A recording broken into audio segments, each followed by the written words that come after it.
I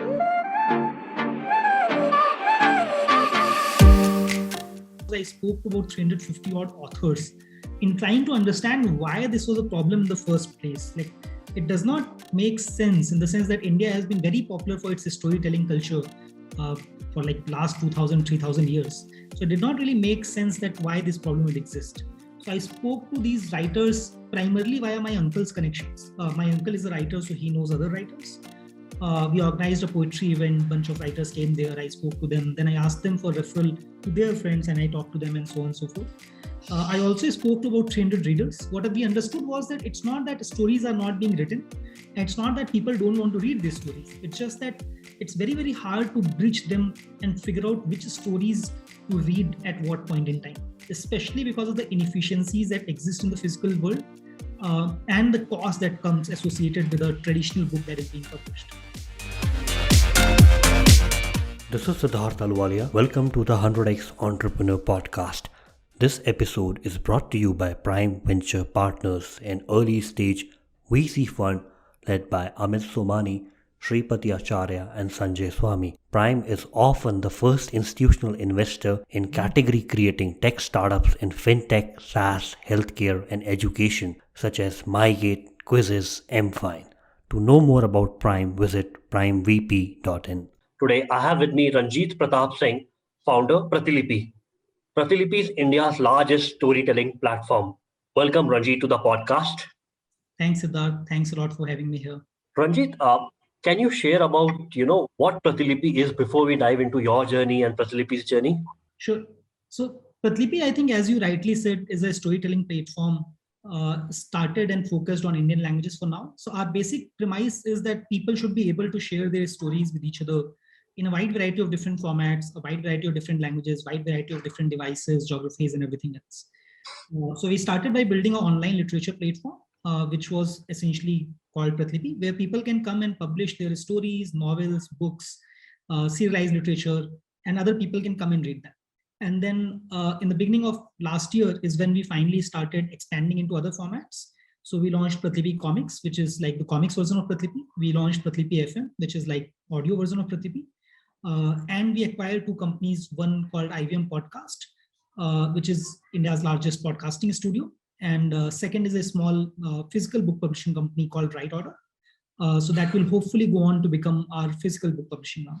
We have also started licensing some of our stories to third-party partners, where we believe that we either don't have the capital or the talent to kind of produce those. So for example, our first web series has just started being distributed on MX Player. Our first few books have been published in partnership with traditional publishers, and so on and so forth. And Ranjit, if you go back in time, what was the persistent personal pain point which led to the birth of Pratilipi for you? So I think the real reason of starting Pratilipi actually was not like maybe 5% rational and 95% personal. So I wanted to read something in Hindi. I am a voracious reader. I used to read like 130, 140 books a year. And when I went to pursue my engineering, I realized that Hindi content was not simply available that much. So I started cribbing to my friends that, this seems ridiculous. It should be my choice if I want to read Hindi or English or Kannada or French or German or whatever else. It should not be because of lack of access. That seems ridiculous. So to be honest, I did not want to build Pratilipi. The plan, or the hope rather, was that somebody else will solve this. But nobody did. So after a 5-6 years gap, some of my friends basically said that, why don't you try it and solve it? And I thought, fair enough, let's give it a shot. And how did you validate that this was a pain point very large enough for both audience as well as the writers? Right. So even though the reason of starting Pratilipi was deeply emotional and personal, obviously before kind of deciding to work on this for the next 10 years, 15 years, I wanted to figure out if this is a problem worth solving. So obviously we did a lot of secondary research and all of that. But more importantly, I think what I did was I spoke to about 350 odd authors in trying to understand why this was a problem in the first place. Like, it does not make sense in the sense that India has been very popular for its storytelling culture for like last 2000, 3000 years. So it did not really make sense that why this problem would exist. So I spoke to these writers primarily via my uncle's connections. My uncle is a writer, so he knows other writers. We organized a poetry event, bunch of writers came there, I spoke to them, then I asked them for referral to their friends, and I talked to them, and so on and so forth. I also spoke to about 300 readers. What we understood was that it's not that stories are not being written. And it's not that people don't want to read these stories. It's just that it's very, very hard to bridge them and figure out which stories to read at what point in time, especially because of the inefficiencies that exist in the physical world and the cost that comes associated with a traditional book that is being published. And tell us about your journey of onboarding the first set of users and how did you build your various traction channels over a period of time? So I think when we started building Pratlipi, the first two things that we did was one, that we got some public domain content. And like the definition of public domain would be different in different countries. But in India, it's basically once a writer passes away, 60 years post that the content gets into public domain. So we basically got some of that content, about, I think, 150 odd stories or 200 odd stories. The second thing that I did was I reached out to the 350 authors that I had already spoken with. And we basically proposed to them that, we talked about this problem. Now we want to take a shot at solving this problem. So would you like to help us a little bit by giving some of your content to us? It was still difficult, but we convinced about 150 of these authors to give some of their content onto Pratlipi. And then we started using like our own networks to try and basically grow from there on the demand side. So we kind of would post it on Facebook, on WhatsApp, on email, and everywhere else that we could figure out that, you should come here and you should read like stories which are available for free. Over a period of time, we realized that two of the biggest growth channels for us essentially were just keeping our authors happy, because authors were going to share these stories on their own timelines, mostly on Facebook. And this not only helped us with readers, but it also helped us with writers, because other writers, again, writers are friends with other writers. So these writers will come and see that, you have published my friend's story. So they will reach out to us and say, why don't you publish our story as well? We'll say, absolutely great. Just email it to us and we'll publish it. So this kind of helped us on both reader side and writer side. The second part was essentially just search. So this almost sounds obvious, but basically long form text content is like the holy grail of what search generally wants. So I think organic search kind of helped us quite a bit. And it kept on improving over a period of time because Google kept on getting better at organic search in Indian languages. So back in 2014-15, Google was not as good at Hindi search or Tamil search as it was at English search, but I think they kept on improving over a period of time. So it kept on helping us in terms of growth as well. So I think these were probably the two big channels. If you can share, what are the numbers today exactly? How many monthly users you have on your web and on app, and how much time do they spend, and how many authors you have right now? So let's go product by product. I think that would probably be best.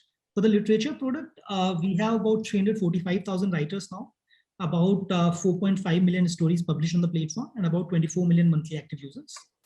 On the comics front, we have about 800,000 monthly active users. Comics is operational in 5 languages. It was just one language, Hindi, till about a couple of months back. Now we have expanded to 4 other languages. And we have about, I think about 450 odd comics right now, which are like published on Pratlipi, which are running series. Pratlipi FM currently has about 250,000 monthly active users. And we have about 35,000 audio stories and audiobooks that are there in 9 languages, I think. IVM podcast has about 110 shows. Combined, they will have about 7,500 episodes. And we have about 1.7 million monthly downloads of these episodes. And what are the early revenue experiments that are you doing? And if you can share those numbers around, how are they performing right now? So the way we think of Pratlipi essentially is that different verticals are run very largely independently. So they have their own cost structures, their own revenue models, and so on and so forth. So again, we can go product by product. So for IVM podcast, right now, majority of revenue basically comes from brand advertising. Primarily because podcast in India is still a relatively niche industry, and IVM, apart from being the largest podcasting studio, is also one of the most reputed. So which means that a lot of brands kind of want to associate with us. So brand advertising is the biggest source of revenue for IVM. I think roughly we should be doing about 60-70 lakhs a month revenue from IVM right now. We should be able to get to upwards of 1 crore a month revenue within the next 4-5 months. The second part that we are going to be launching in IVM by the end of this year is podcast subscription. So this will not be launched on all the podcasts. This will be on like 25-30 of the top podcasts, where the majority of podcasts themselves will still be free. But if you want to have behind the scenes access, or if you want to interact with the creator, then you can subscribe to that podcast and basically get these additional perks. On to literature. So on literature, there are two parts. One part is creator subscription, something that we just launched 4 days, 3.5 days, 4 days back. So basically, again, vast majority of content is free. But for select writers, if you want to support them, you can basically subscribe to them by paying just 25 rupees a month or 250 rupees a year. In return, you get some exclusive features, you get some early access and some other additional content that will not be available to everyone else. That I think right now has about 1,200 subscribers in last 3.5, 4 days. The second bit is essentially virtual gifting, where you can just support a creator by sending them a virtual gift or a sticker. So I think roughly about 3 lakh people have used that till now. Then coming to Pratlipi Comics, Pratlipi Comics has a simple early access model. So comics are published on a weekly schedule. And if you want to read today's chapter today, then you have to pay a very small amount of money, I think 5 rupee, to unlock that chapter and read it today. Or you can just wait for a week and the chapter becomes free and you can read it for free. And then we have started IP licensing, where like different partnerships might be slightly different. In certain cases, we'll have a revenue share. I can't share specific numbers because of NDAs. In certain cases, there would be like upfront payment that the IP licensee will make to us. In each case, the revenue is shared by the creator, between the creator and the Got it. So roughly, I would estimate that you would be close to a couple of $1 million in a ARR at this moment. I don't think, except for subscription-based businesses, most companies should talk about ARR. It means something else and people just use it everywhere. So let's say revenue, yeah. So I think annualized revenue, let's say, I think we should end this year, or right now we should be at maybe about $1 million. We should end this year at maybe about 3 million. Our plan is to end next year at 20 million annualized revenue. So Ranjit, you have been very patient building the business for the last 5 years, and your motto always has been like "Koshish jari hai." Right. So what was the thought process behind it, like, and what allowed you to be patient and build it frugally for this period of time? So I am generally a very probabilistic person. So I think a lot of founders are like very optimistic, and that's absolutely awesome. Like that is how it should be. I am just not like that. So I am very, very probabilistic, where I want to increase the odds of whatever I am essentially trying to do. And I also have like a very long-term time horizon. So generally, I am not worried about what is going to happen in next 3 months or 6 months or 1 year or 2 years. I am particularly concerned about what is going to happen in next 10 years, 20 years, 30 years. So I'm always trying to optimize my odds basis that long-term future. Now, we have to understand that when we started building Pratlipi in India, UGC was not really a real thing. Most people did not understand that there are certain kind of startups where you should, like, it's not just okay to defer monetization, it's actually a good strategy. Like for a UGC platform, if you're monetizing before you get to critical mass, that's actually a bad strategy. Which meant that most people, both on the investor side as well as on the potential team member side, did not really understand this. So we had to be frugal because that's what it took for us to kind of get to the point that we are at.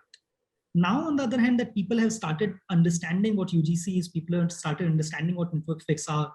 That is when we are getting more aggressive. We have started getting into newer formats. We have started getting into newer geographies and so on and so forth. So I think it's just a function of essentially trying to optimize the odds of our long-term success. So I don't particularly care if we become $1 billion company in 1 year or 1 month or 3 years.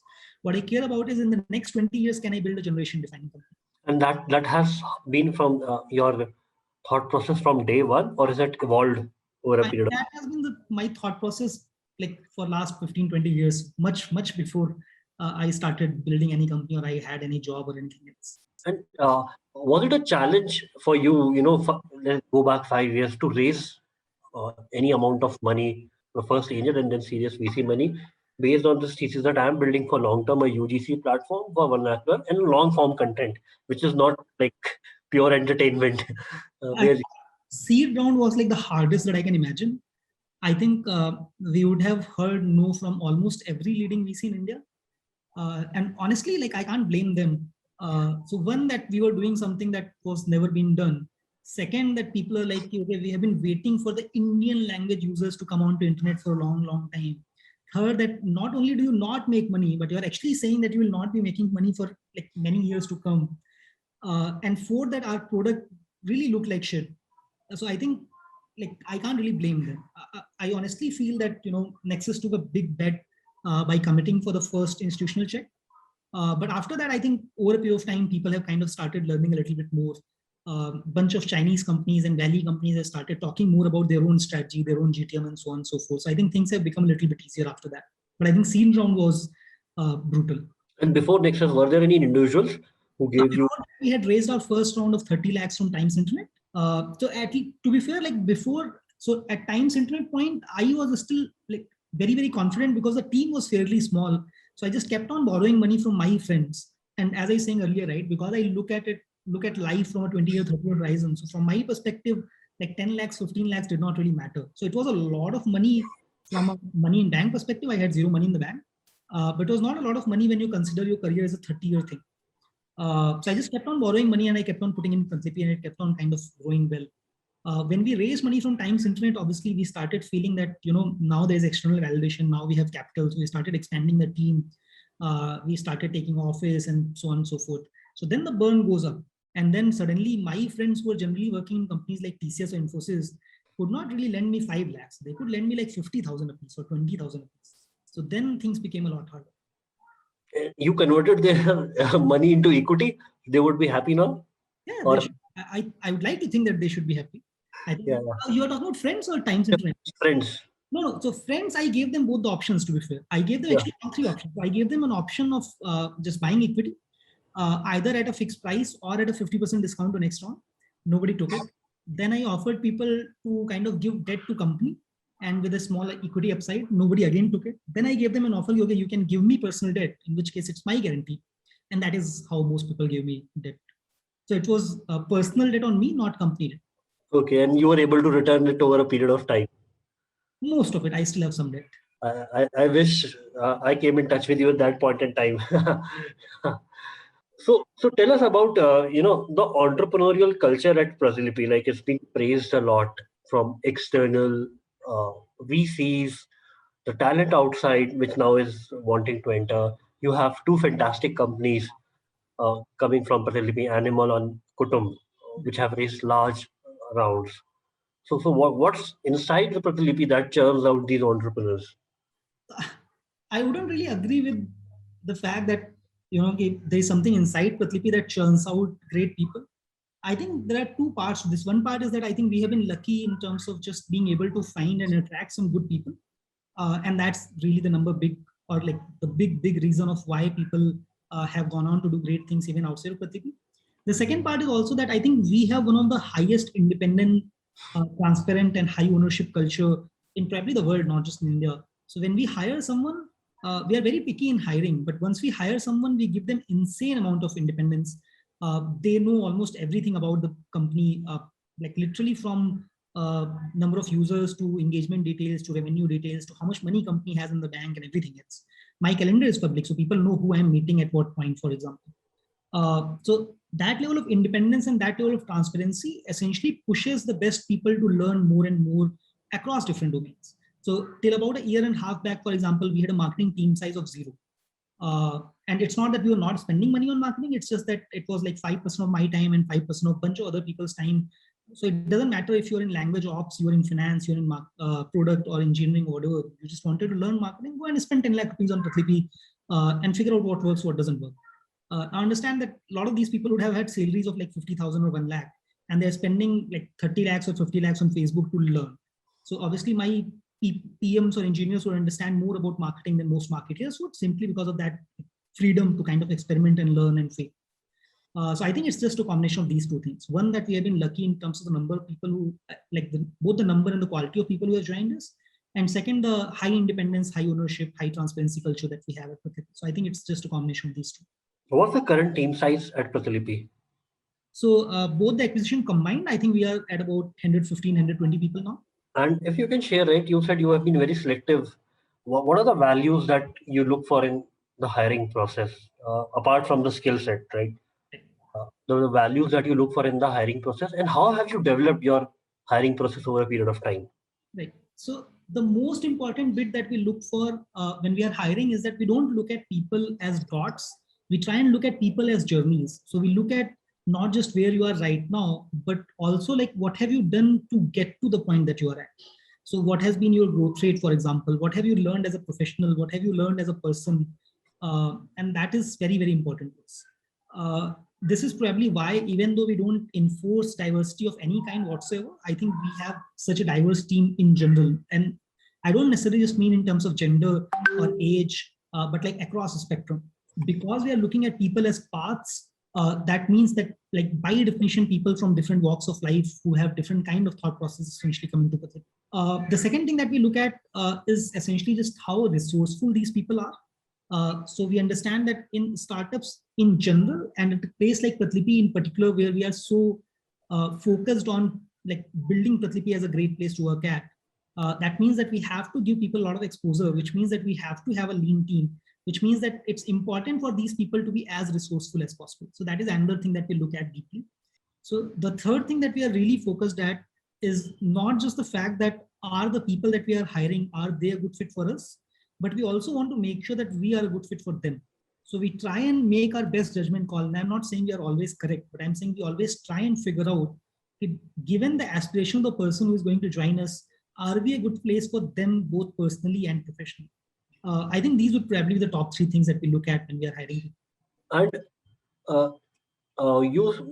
before a podcast in a pre-conversation, you mentioned that you have learned the culture by picking things from various places. Can you share that process? And where did you pick those things from?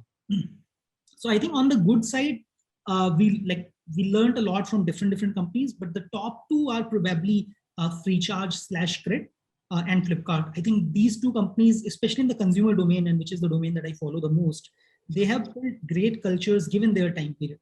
And like this is something that I have heard not just from the founders themselves, but also from people who have worked there, people who left, and everybody else. So like a lot of things that we do at Pratilipi, essentially we just took from either Freecharge/Cred or from Flipkart, and we just tried to make it even better or even more extreme. Similarly, we learned a lot of things from other companies in terms of what not to do. From my own experience working in Citi and Vodafone, as well as other companies, and we decide, okay, this is not the kind of company that we want to build. Just to be clear, it's not necessarily that Pratilipi's culture is good or bad, or that Flipkart's culture is good or bad. It's more that this culture is distinct and consistent. So you know what you're getting into. So for example, the level of independence that Pratilipi provides might be a bad thing for a lot of different people, and that's okay. It's just that they know that then maybe they should not be joining Pratilipi because that's not the culture that Pratilipi wants to. So I think when I say like we have learned a lot about culture, it has been about making it distinct and making it consistent across the board, less about whether it's good or bad. If you can share examples of what you learned from Flipkart and what you learned from Freecharge/Cred. Right. So Flipkart, for example, was one of the first few companies at any kind of real scale which actually shared ownership around. So like some of my friends, younger brothers who joined Flipkart, even as junior engineer, all of them got ESOPs mandatorily. And now, of course, it seems common, but it was not really that common when Flipkart started building Flipkart. So that is one example of sharing ownership and sharing wealth.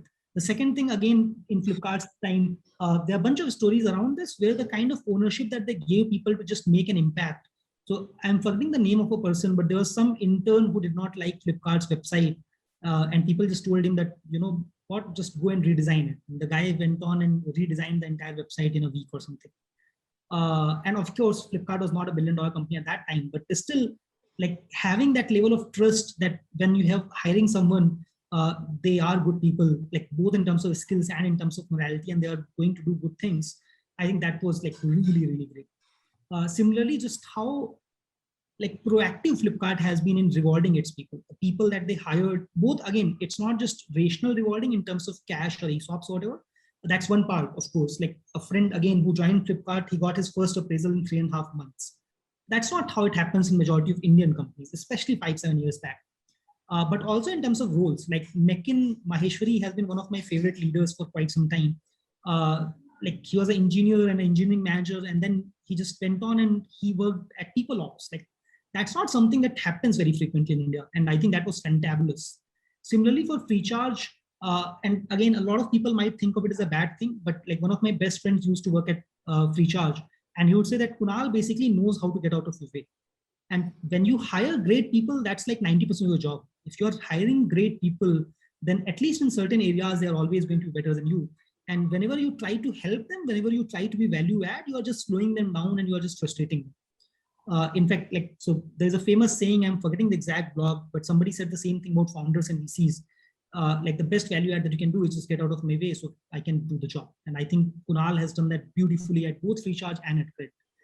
And that becomes particularly important as like they have also kept the hiring bar really, really high. Then again, just the play that Cred has made on trust, both as a value proposition, but also in terms of the kind of trust that they have put in their own team, both in again Freecharge as well as in Cred, has been phenomenal. And again, something that we have tried to kind of borrow heavily from them. So these are just some of the examples that we have. And how do you set North Star metrics for your team, or is it that they set the North Star metric for themselves? So actually, it is that they set their own North Stars. So we have company-wide North Stars. Actually, not company-wide. We have product-wise North Stars. So for example, for the literature product, we have 2 North Stars, and then we have 2 check matrices to make sure that we are achieving these North Stars in the right manner. So we have stories read and stories published as our 2 North Stars, and then we have completion rate and NPS as the 2 check matrices to make sure that we are achieving them by the right manner and not by taking shortcuts.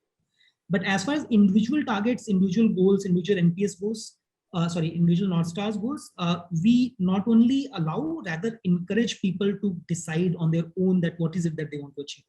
And sometimes it might be that like for the next 2 months, I just want to figure things out. I don't have any goal, any target. I just want to randomly do 30 experiments and see what works. That's also completely fine. So Pratlipi's culture has always been that like there are no individual targets or OKRs or goals. People decide what they want to work on. People decide how they define if it is going to be successful or not. If you can share some examples of experiments that became huge inside Pratilipi. Pratlipi Comics. So Pratlipi Comics, I think, is now the largest online comic player in India. In fact, I'm pretty sure like I will give good odds that in the next 2 years we'll be the largest comic player, like that's it, like online, offline, whatever, both in terms of titles, in terms of revenue, in terms of users, everything. And Pratlipi Comics was just started because Sachin, who funnily enough joined us as an Android engineer, then he said that, okay, I want to do backend. Then he said, I want to do front end. Then he said, I want to do product. Then he said, I want to do a business rule. And that's how we started building Pratlipi Comics. And in less than a year, it's already the largest online comic player and should be a large part of Pratlipi's overall portfolio within the next 2 to 3 years. But there are a bunch of other examples as well. And how do you embrace failure? Because if you are running experiments, you are giving ownership. How do you treat failure at Pratilipi? Just a part of life. As long as you are learning something from it, and as long as you failed for the right reasons, it's completely fine. The question is that sometimes you can fail for the wrong reasons. So for example, sometimes you can fail because you tried to take too many shortcuts. Sometimes you can fail because you are lying to yourself. Sometimes you can fail because you're not listening to users and you are just trying to be Steve Jobs, okay, I know everything. And those are problems. Versus sometimes you can fail for the right reasons, that your GTM did not work out. Somebody else out executed you. Somebody else, like the market went down. All of these are completely fine. Sometimes your strategy turned out to be wrong. Those are completely fine. And Ajit, if you can share your, how did you build the traction channel? Let's say for the 0 to 100,000 users a month journey, from 100,000 to 1 million, and then 1 to 10 million. And currently, right, to 24. Till about maybe about 6-7 months back, we used to say that growth is not a priority. We keep on growing, but that's not what we are focusing on. So we did not really care that much about channels. Again, it was basically around just experiment with everything and see what works. So some things worked, some things worked for a short period of time and then did not work. But the purpose was to figure out what is working, what is not working. The purpose was not really growth. I think till about our Series B, we never ever gave forecasts that like what are we going to do in next 6 months or 1 year, whatever. People who basically said that they want to have forecasts or targets, we essentially said that we are probably not a good fit for your fund or your thesis, and that's okay. So we never really kind of tried to build channels to go from 1,000 users to 100,000 users, because going to 100,000 users was never the goal. The goal was essentially to learn and to make a lot of experiments and to figure out what of those experiments were. Coincidentally, we kept on growing about 50% quarter on quarter. And that was in our mind, that was like a reasonable, acceptable rate of growth. So we never had to kind of panic that much, but there have been times where we haven't grown much for a quarter or two, and that's also okay. But then how do you look at growth? Is it that authors bringing more authors? Is that the focus? Users bringing more users? So as I was saying, right, the focus is not necessarily on which channels work. The focus is more on try out different channels and see which one works. So for example, it's entirely possible that one channel that works for IVM doesn't work for Patlipi. What works for Patlipi doesn't work for Patlipi. What works for Patlipi FM doesn't work for Patlipi Comics, and all of those are fine. So we don't overemphasize on playbooks that this is what works, especially in consumer internet. It's cost of making a mistake is very, very low. And if you get something right, it can be like insanely large. So we would rather prefer to be thoughtful experiment makers and then just see what works. And I know it sounds weird and not what you're probably expecting, but unfortunately, this is what it no, is. I appreciate the different thought process which you have brought about, and I think it takes a lot of patient team members and investors also. When you say, I don't know, right, what will be a number the next quarter? So we are doing something right. Let us continue to do it. Yeah, absolutely. Like I can't take any credit away from, especially from outside shareholders, like including investors and everybody else. I think they have been very kind. I think we have been lucky that way. But when you say that you are looking from a very long period of time, how do you look at it? Because from a long period of time, you want to be a Pratilipi, to be a create a dent and be one of the largest value creators in the domain Yep. you are. So how do No, you? no, we want to be the largest, one of the largest value creators ever. That's it. Like no domain, no country. All of those are just narrowly defining your market. Sure. So largest value creators. How do you map that to your current set of actions, like whether you are going in the right direction or not? Right. So broadly speaking, we are fairly clear that we want to democratize storytelling. Over a period of time, we probably will try to democratize access to everything, not just storytelling, but that's probably still 10, 15, 20 years away. So probably not what we're talking about. For the first 10 years or 15 years, we want to democratize storytelling is the basic premise. So everything that we do, the focus is on essentially, does it help me in my goal towards that direction? So everything that every company that we have acquired, every product that we have launched, every experiment that we have made, if it works, the thesis has always been that it should make storytelling easier and more powerful. And that's how you track yourself, whether you are in the right direction or not. Is it making your the storytelling easier, more powerful, more reachable? Exactly. And then why you mentioned also that you are now acquired a company that is into physical books. Why go in that direction when you picked up an online first direction first? So again, books are just another form of storytelling, right? Like movies are just another form of storytelling. Yeah. I said like it's not about text or literature, and this is something that I've been saying since we started building Pratilipi. And at that time, obviously, most people did not believe me. But the basic premise was always about storytelling, and like formats will change. Tomorrow, maybe it's not text or audio. Tomorrow, maybe it's AR or VR or something else. That doesn't really change what we are trying to do. Our goal basically is that like any format of storytelling should be as easy as the other form. And physical books or audio books or podcast or comics, all of these are just like an additional format in which you can share some stories. Now, there would be certain stories which would be more suited towards one format, and that's fine. There would be some stories which will kind of almost seamlessly move between formats, and that's also fine. So it's just a natural extension from our point of view. I believe it's been less than a year of acquisition of IVM, and both or 5 more months. than that. No, 4-5 months. 4-5 months. 4-5 months. And Pratilipi FM launch also, right? I think around the same. Oh, what was your thought around audio when you made both these moves? So audio, our understanding is going to be one of the largest formats over the next 5-10 years. It's just that our belief also is that right now there hasn't been, or at least when we launched Pratilipi FM or when we acquired IVM, it seemed like the demand was not really there yet. But our belief was that it's going to happen. It might take 6 months or 6 years. And as I was saying earlier, right, we are very, very long-term people. So we are not betting on what is going to happen in 1 year or 2 years or 5 years. We are betting on what is going to happen in 10 years, 20 years, 30 years. So 10 years out, do I believe that audio would be one of the most popular formats for content creation and consumption? I definitely think so. And that is why Pratilipi FM and IVM. And can you share the process, how you acquired IVM? Because the largest podcasting platform which we are discussing on our podcast. Right. So I think it was kind of funny. So Abhishek from Times Internet /TLabs reached out to me, if I remember correctly, saying that, you should talk to Amit, not just from acquisition or investment perspective, but also because good guy and like both of you enjoy talking to each other. And obviously if things work out, maybe you can acquire or invest or something like that. I was 99% sure that we were not going to invest or acquire, but I also generally like talking to people and I spend 10% of my time helping other people any which case. So we thought, let's get on a chat. I spoke to Amit and I really liked talking to him. So I actually decided that, Pratlipi is unlikely to be going to acquire them. And even if we did want to, it's going to take a 3-4 months long process because Pratlipi itself was a small company. We have to take approval from different investors and so on and so forth. So I was essentially trying to help him raise money from someone else, or that somebody else should acquire them, including Amazon, by the way. So I made connections between Amit and a bunch of other people, like different VCs, different angel investors, different media houses, different tech companies. It's just that somehow nothing was really working. And by that time, in parallel, we were also doing like convincing our own investors and shareholders. So at some point in time, I think we discussed that, now we are at the place where if you give me 1 more week, we should be able to close this. And Amit said, that would be absolutely great. I said, let's do this. But how did you make sure that you have done 2 acquisitions till now? How do you make sure that acquisitions are fair? So one of Pratlipi's Pratlipi's first core value is always try to do the right thing. And this is very ambiguous. That's not by coincidence, that's by design. So our thesis is that like everyone who works in Pratlipi, you should be trying to do the right thing for every shareholder, every stakeholder involved at every point in time. Sometimes you'd be wrong and sometimes you could be horribly wrong, and that's okay. As long as you are considering every perspective and trying to do what you believe was right thing, it's fine.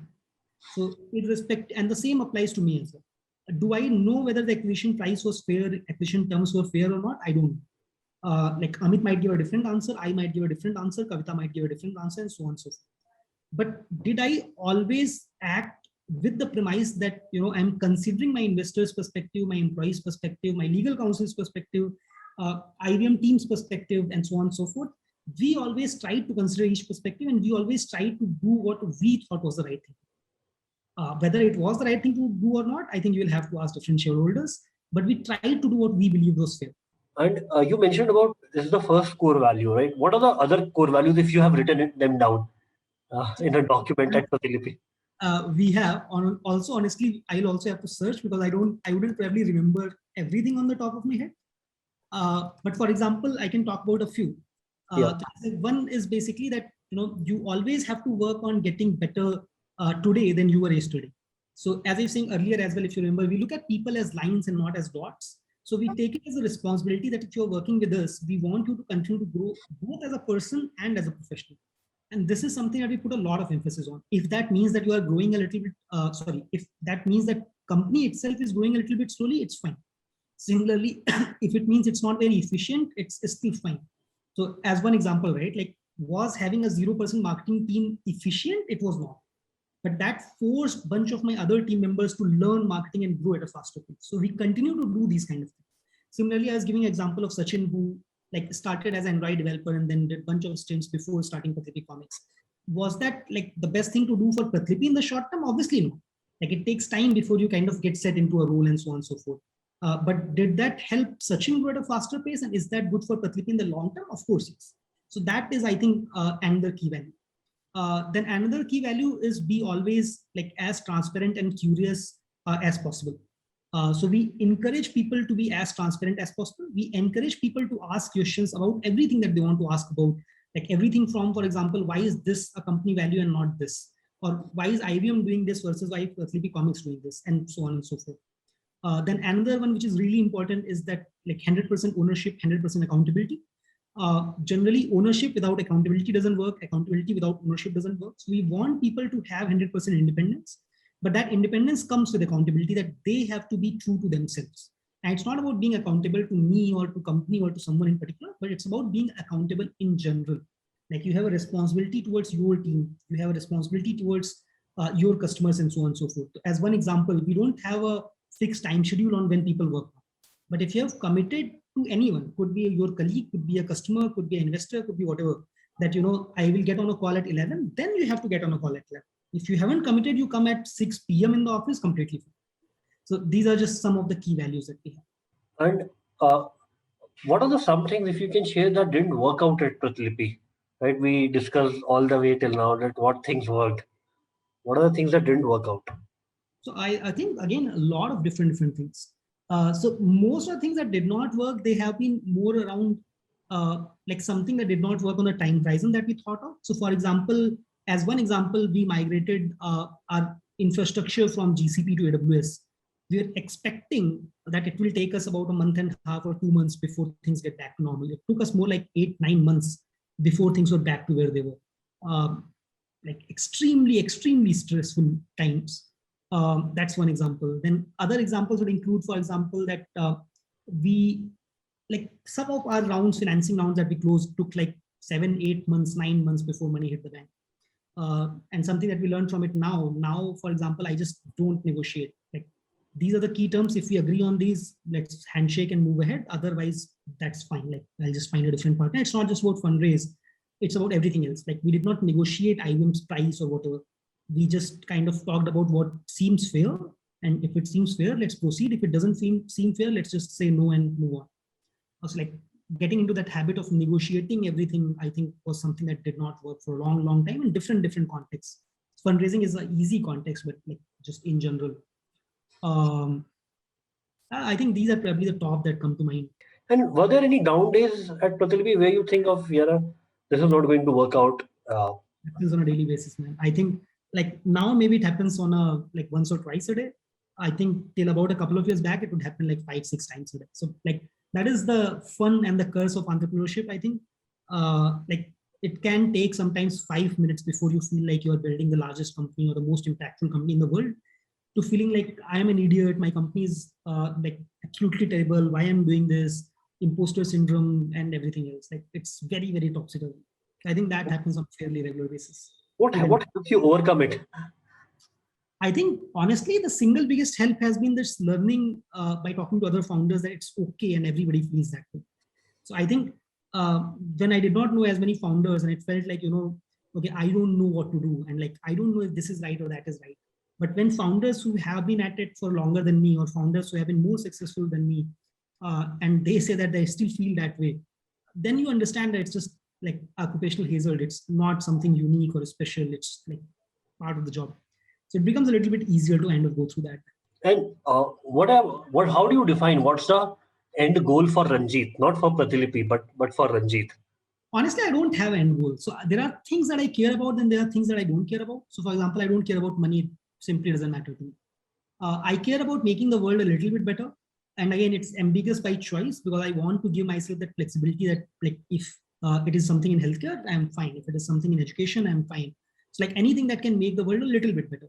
And I care a lot about like playing intellectual ping pong. So I like talking to smart people, arguing about things in a rational manner and like just disagreeing very vehemently. Like think of basically like having very loud arguments on why X is right or Y is right, and like very heated arguments and all of that.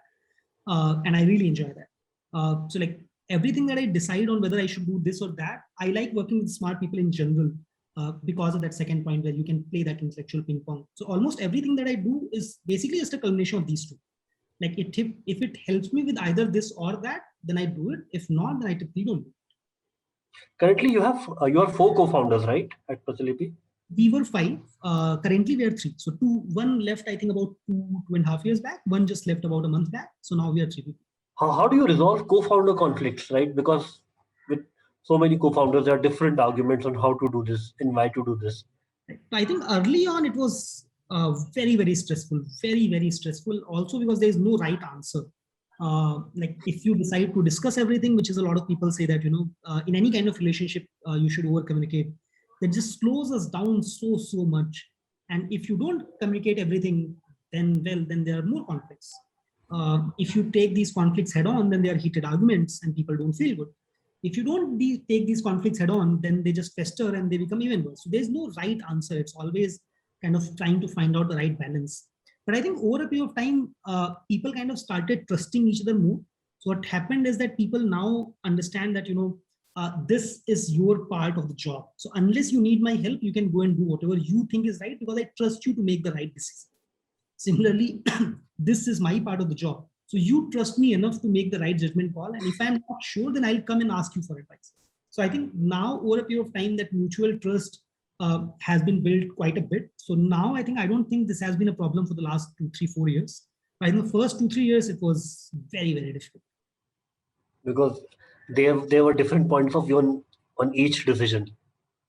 Not on each decision. But on a vast majority of decisions, simply because like if all of us had same point of view, that's also bad, because then we even need co-founders.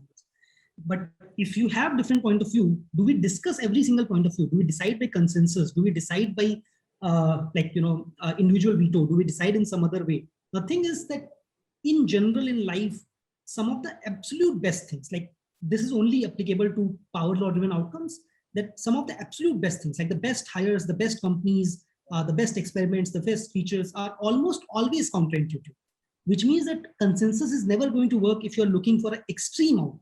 Like remember the newsfeed example, almost everybody hated newsfeed on Facebook, and feed became like 80% of Facebook essentially, maybe more than that. And the same is true across things. Like, again, it's not just about features. The same is true for like the best startups, for example. The most valuable companies were almost all passed over by like 50 different investors.